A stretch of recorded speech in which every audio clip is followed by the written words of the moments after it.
수많은 중세 기사단 가운데 단연 가장 유명한 이름은 바로 템플 기사단입니다. 11세기에 창설된 이들은 이후 기사단의 전형이 되었고 우리가 오늘날 떠올리는 기사도의 이미지를 만들어낸 집단입니다. 그 이전의 기사들이 단순한 무장용병이나 폭력 집단에 가깝게 여겨졌던 것과 달리 템플 기사단은 종교와 군사를 결합한 전혀 새로운 모습을 보여주었습니다. 짧은 황금기를 누린 뒤 돌연 몰락의 길로 접어든 그들의 운명은 댄 브라운의 다빈치 코드나 게임 어쌔신 크리드에 등장할 만큼 신비와 음모의 상징으로 남아있는데요. 흔히 떠올리는 하얀 망토의 붉은 십자가 역시 사실 십자군 전체의 상징이 아니라 바로 이 템플 기사단의 전유물이었습니다. 하지만 그렇다면 이렇게 명성이 높았던 기사단이 왜 그렇게 갑작스럽게 사라져버린 걸까요? 1099년 유럽의 여러 군주와 귀족들이 이끄는 다국적 군대가 주도한 1차 십자군 전쟁이 있었습니다. 전쟁은 십자군이 성지의 상당 부분을 탈환하면서 성공적으로 끝났는데요. 하지만 문제가 남아 있었습니다.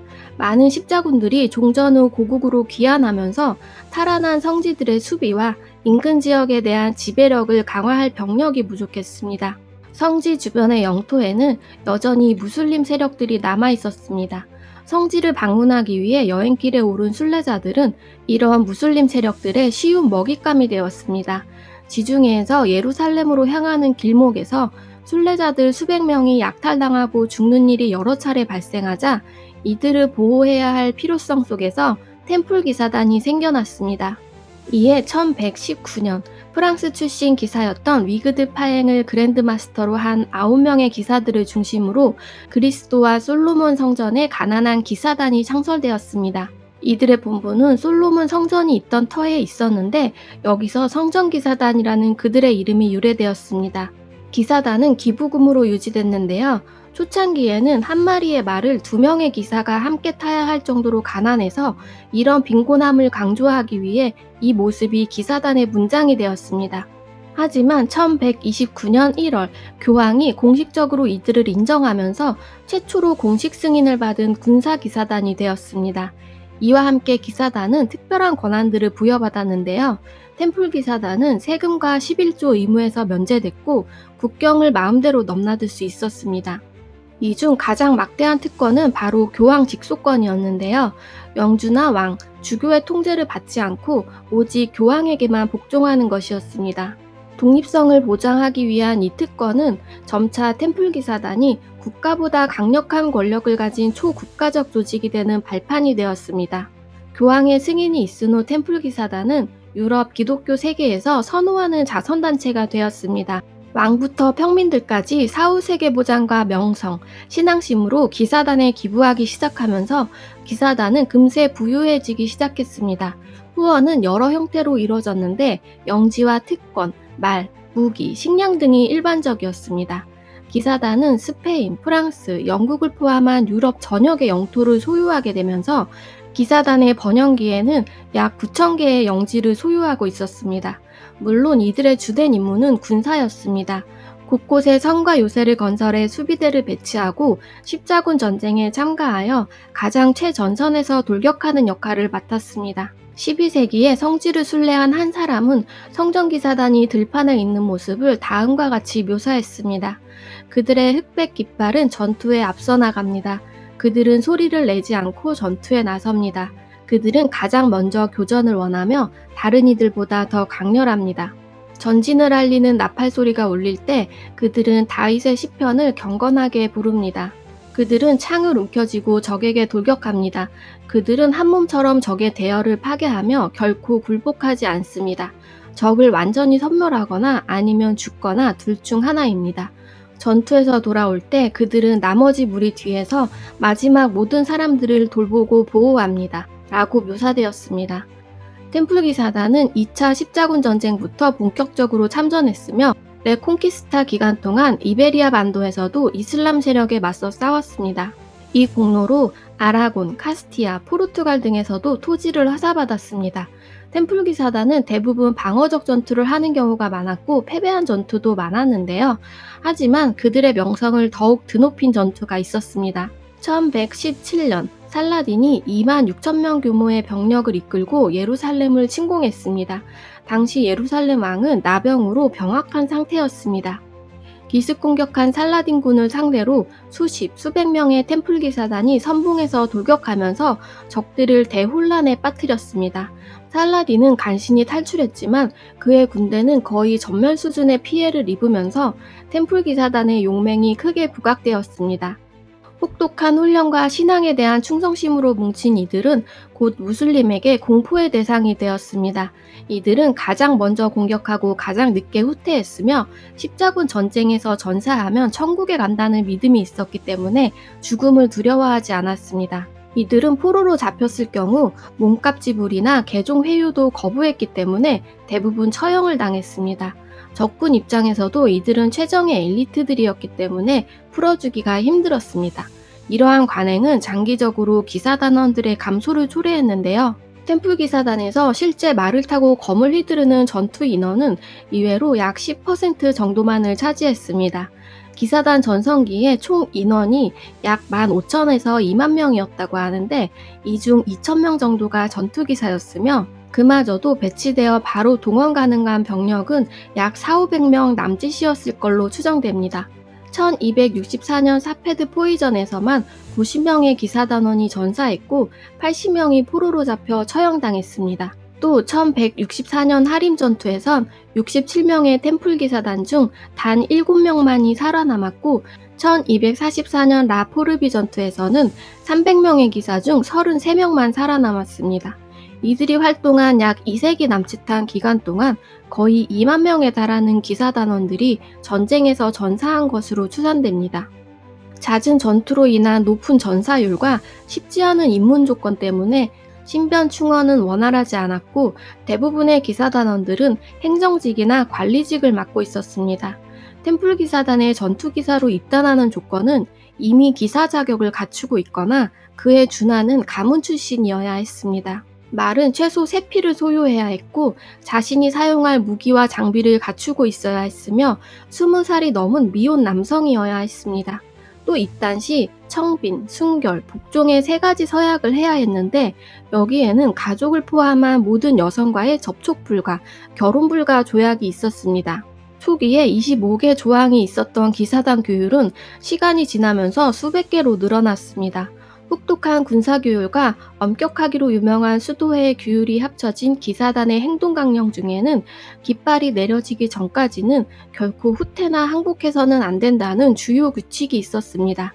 이런 타협하지 않는 원칙과 용기 덕분에 이들의 명성은 짧은 활동기간과 소수 인원에도 불구하고 중세시대에 가장 두려운 전투부대로 이름을 남겼습니다. 유럽의 여러 귀족 가문들은 차남 이하의 아들들을 기사단에 입단시켰고 청년들은 신앙심, 모험심, 출세에 대한 기대를 안고 기사단에 자원했습니다.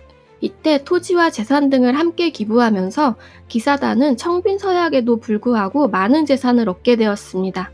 기사단은 이러한 부를 바탕으로 토지를 매입하고 농장, 포도원, 제분소 등을 운영했는데요. 이런 생산품을 바탕으로 무역에도 적극적으로 뛰어들어 당시 최고의 무역 중심지였던 베네치아와 제노바의 유력한 경쟁 상대가 되었습니다. 이들은 이제 대규모 함대와 키프로스 섬까지 소유할 정도로 거대한 국제기업이 되었습니다. 하지만 템플 기사단이 진정으로 두각을 나타낸 분야가 있었는데 바로 금융업이었습니다. 템플 기사단은 현재의 예금, 인출, 대출 등 은행 시스템의 기초를 만들었는데요. 중세시대에 여행을 하는 것은 매우 위험한 일이었습니다. 모든 재화를 동전 같은 실물로 가지고 다녀야 했는데요. 몇 달이 걸리는 여행에는 많은 돈이 들었고 순례객들이 지고 다니는 이런 보침들은 노상강도의 인기 좋은 표적이 되었습니다. 참고로 여행을 뜻하는 영단어 트래블은 고통, 고생을 뜻하는 고대 프랑스어 트라베일에서 유래되었는데요. 중세시대 여행은 지금의 관광처럼 즐거운 것이 아니라 질병, 혹독한 기후, 야생동물 같은 위험이 도사리는 길을 떠나는 일이었습니다. 많은 순례객들이 성지로 오는 동안 돈을 잃거나 심지어는 살해당하자 템플 기사단은 이를 위해 새로운 시스템을 만들었습니다. 유럽 전역에는 약 1000여 개의 기사단 지부가 있었는데 여행객이 출발하는 곳 지부에 돈을 맡기면 다른 지부 어디서나 해당 금액을 찾을 수 있었습니다. 지부에서는 맡긴 사람, 액수, 날짜, 담당자 이름 등을 세심하게 기록하고 예금자에게 신용장을 발부했습니다. 이 기록물은 곧 중앙지부로 옮겨져 관리되었고 여행객은 도착한 곳에서 신용장을 제시하고 해당 금액을 돌려받았습니다. 기사단 지부는 안전함 금고를 소유하고 있었고 곧 현금, 보석, 중요 문서의 보관소가 되었습니다. 또 다른 은행 서비스로는 예금 계좌를 개설하여 정기적으로 예금을 납부하고 계좌 소유자를 대신하여 지정된 사람에게 금액을 지급할 수도 있었습니다. 십자군 전쟁에 참전한 왕과 귀족들은 군대에 지불할 급료와 보급품을 미리 예치하여 나중에 레반트 지역에서 인출할 수 있었습니다.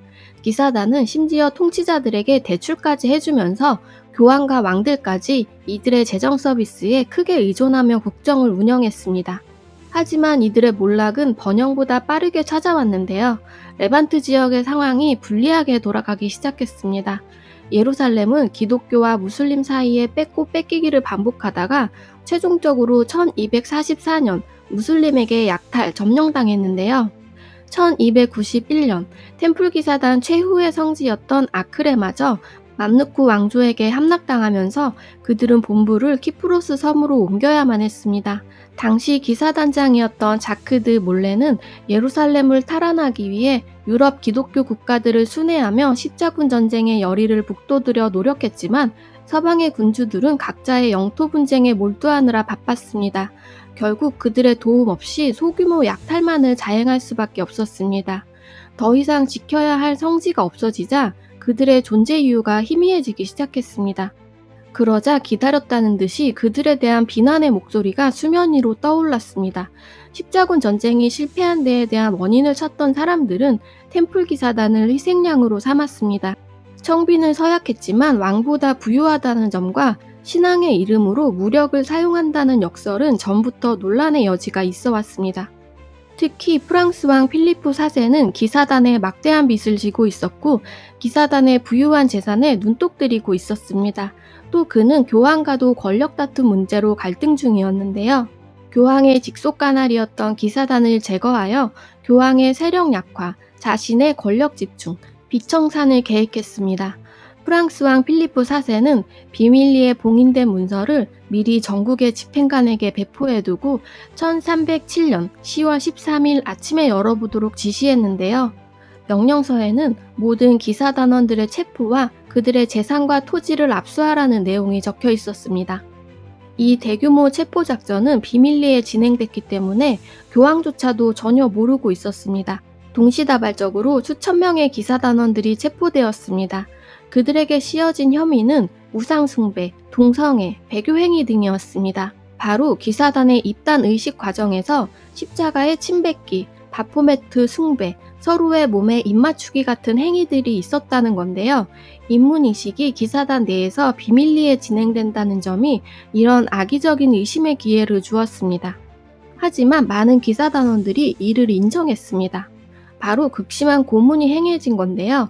당시 행해진 고문으로는 끓는 기름에 발 담그기, 손 뒤로 묶어 매달기 등이었습니다. 죄를 자백한 단원들은 사면받고 다른 기사단으로 흡수됐으며 끝까지 무죄를 주장한 사람들은 종신형이나 화형을 당했습니다. 기사단장이었던 자크드 몰레조차도 고문에 못 이겨 죄를 자백했습니다. 그는 노트르담 대성당 앞에서 대중들을 상대로 자신의 죄를 낭독하기로 했는데요.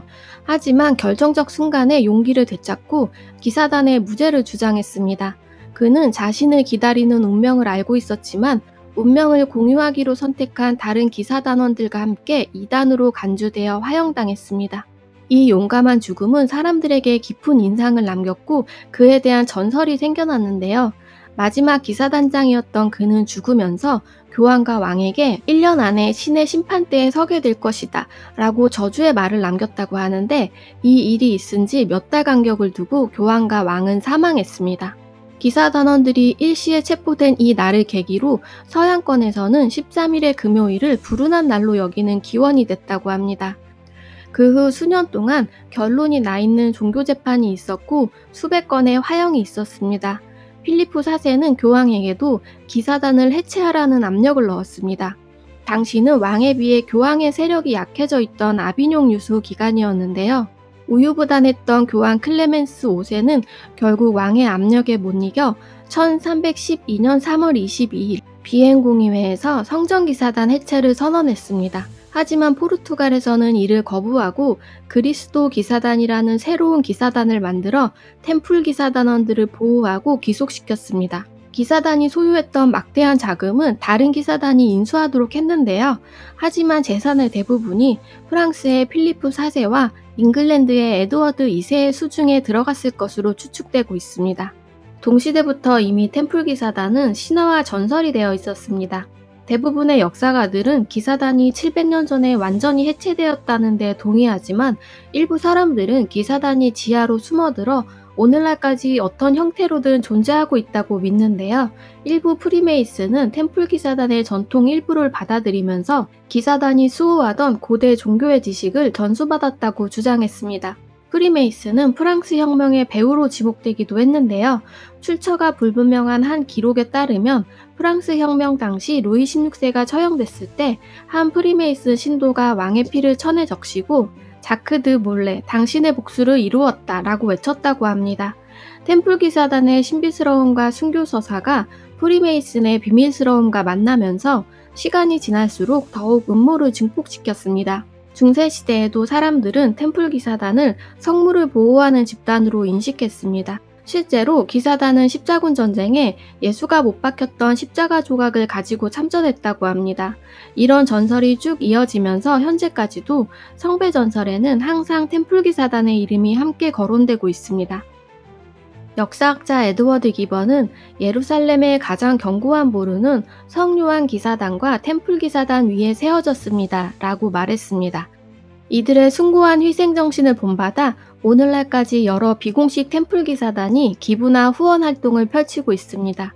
템플 기사단은 전장의 함성 속에 사라졌지만 그들의 검과 방패가 지켜낸 것은 단지 성지뿐만이 아니었습니다. 그것은 신념, 희생정신, 그리고 끝까지 지켜낸 명예였습니다.